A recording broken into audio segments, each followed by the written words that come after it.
Χτύπησα την καμπάνα το απόγευμα για πρώτη φορά για σπερινό. Ενώ άλλες φορές έκανα σπερινό χωρίς να χτυπήσω την καμπάνα. Και όταν πήγα στο κελί μου το βράδυ, κοιμήθηκα. Όταν κοιμόμουν, δεν ήμουν ξύπνια. Σε όνειρο είναι αυτό. Χτύπησε η πόρτα μου. Διευχών των Αγίων Πατέρων ημών. Λέω, ευλογείτε.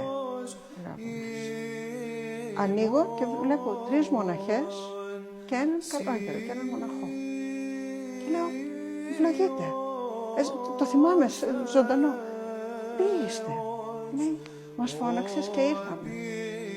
Νιώθω ότι ήταν οι 3 μοναχές που ήταν εδώ και ο παππούς ο Θεοδόσης και ήρθαν να με ενισχύσουν για να συνεχίσω. Μου βοήθησε πάρα πολύ στο ξεκίνημα. Επίσης είχε έρθει ο αντισαγγελέας που είχαμε στο γήθο με τα παιδάκια του, 2 δίδυμα και ένα μεγαλύτερο. Ήταν πολύ φτωχό το μοναστήρι. Λέει ο μικρός ο ένας από τους δίδυμους, μπαμπά, εδώ είναι ο Θεούλης. Λέει, αγόρι μου, το ξέρω ότι είναι ο Θεούλης, γιατί εδώ είναι μοναστήρι.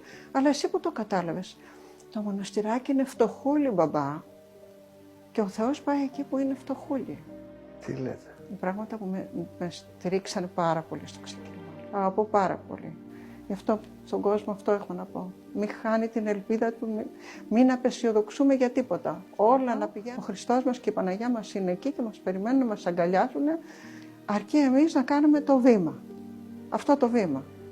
Η σωτηρία μας, λένε οι πατέρες, είναι πάνω στο τραπέζι. Ο Χριστός έχει κάνει τα 9 βήματα, εμείς να κάνουμε το 1. Αυτό να κάνουμε. Και να ασχοληθούμε με τη σωτηρία μας, να ασχοληθούμε με την ψυχή μας. Να ξέρουμε ότι ήρθαμε εδώ για να κερδίσουμε αυτή την πάλη και αυτόν τον αγώνα για να σωθούμε. Αυτό έχω να πω. Με δάκρυα χαράς τα λέτε, έτσι? Έτσι δεν είναι? Με πολλή εμπειρία από τη ζωή. 50 χρόνια μέσα στο μοναστήρι. 50 χρόνια έχω ακούσει, έχω δει, θέλω αυτό να το ζήσει και ο κόσμος. Μακάρι να το ζήσει. Εύχομαι και για εσάς προσωπικά και για τον κόσμο. Σας ευχαριστούμε πολύ. Να είστε καλά, ο Θεός μαζί σας.